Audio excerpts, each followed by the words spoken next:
Once upon a midnight dreary, while I pondered weak and weary over many a quaint and curious volume of forgotten lore, while I nodded, nearly napping, suddenly there came a tapping, as of someone gently rapping at my chamber door. "'Tis some visitor," I muttered, tapping at my chamber door, only this and nothing more. Ah, distinctly I remember. It was in the bleak December, and each separate dying ember wrought its ghost upon the floor. Eagerly I wished the morrow. Vainly I had sought to borrow from my book surcease of sorrow. Sorrow for the lost Lenore, for the rare and radiant maiden whom the angels name Lenore, nameless here forevermore. And the silken, sad, uncertain rustling of each purple curtain thrilled me, filled me with fantastic terrors never felt before, so that now, to still the beating of my heart, I stood repeating, "'Tis some visitor entreating entrance at my chamber door. Some late visitor entreating entrance at my chamber door. This it is, and nothing more."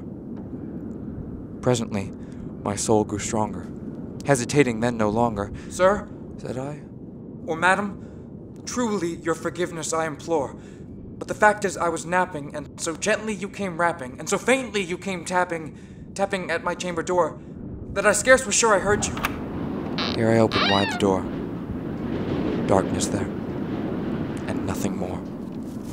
Deep into that darkness peering, long I stood there wondering, fearing, doubting, dreaming dreams no mortals ever dared to dream before. But the silence was unbroken, and the stillness gave no token, and the only word there spoken was the whispered word, "Lenore." This I whispered, and an echo murmured back the word Lenore, merely this and nothing more. Back into that chamber turning, all my soul within me burning, soon again I heard a tapping, somewhat louder than before. "Surely," said I, "surely that is something at my window lattice. Let me see then what thereat is, and this mystery explore. Let my heart be still a moment, and this mystery explore. 'Tis the wind, and nothing more." Open here, I flung the shutter, when, with many a flirt and flutter, in there stepped a stately raven of the saintly days of yore. Not the least obeisance made he, not a minute stopped or stayed he, but with mane of lord or lady perched above my chamber door, perched upon a bust of Pallas just above my chamber door, perched and sat, and nothing more. Then this ebony bird, beguiling my sad fancy into smiling by the grave and stern decorum of the countenance it wore. "Though thy crest be shorn and shaven, thou," I said, "art sure no craven, ghastly grim and ancient raven, wandering from the nightly shore." "Tell me what thy lordly name is on the night's plutonium shore." Quoth the raven, "Nevermore." Nothing further than he uttered, not a feather than he fluttered, till I scarcely more than muttered, "Other friends have flown before, on the morrow he will leave me, as my hopes have flown before." Then the bird said, "Nevermore."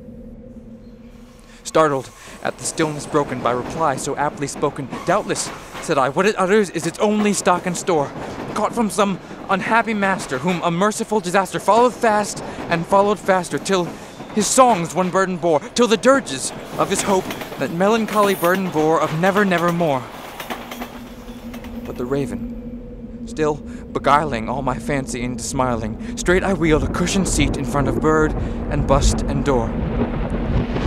Then upon the velvet sinking, I betook myself to linking fancy unto fancy, thinking what this ominous bird of yore, what this grim, ungainly, ghastly, gaunt, and ominous bird of yore meant in croaking, "Nevermore."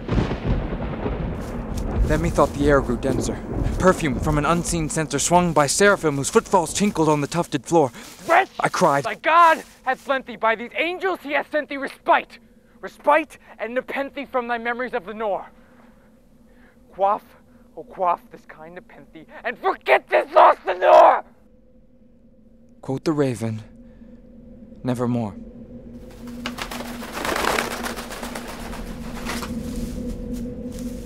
"Prophet!" I said, "Thing of evil, prophet still, if bird or devil!" "Whether tempest sent or whether tempest tossed thee here ashore, Desolate yet all undaunted, on this desert land enchanted, on this home by horror haunted, Tell me truly, I implore. Is there balm in Gilead? Tell me, I implore. Quoth the raven, nevermore. Prophet, said I. thing of evil. Prophet still, if bird or devil. By that heaven that bends above us, by that God that we both adore. Tell the soul with sorrow laden, if within the distance Aden, it shall clasp a sainted maiden whom the angels name Lenore. Clasp a rare and radiant maiden whom the angels name Lenore. Quoth the raven, nevermore. Be that word our sign in parting. Bird or fiend! I shrieked upstarting. Get thee back into the tempest and the night's plutonium shore. Leave no black plume as a token of that lie thy soul hath spoken. Leave my loneliness unbroken, and take thy form from my door! Quoth the raven, nevermore. And the raven, never flitting, still is sitting on the pallid bust of Pallas, just above my chamber door. And his eyes have all the seeming of a demon's that is dreaming, and the lamplight o'er him streaming throws his shadow on the floor. And my soul, from out that shadow that lies floating on the floor, shall be lifted nevermore.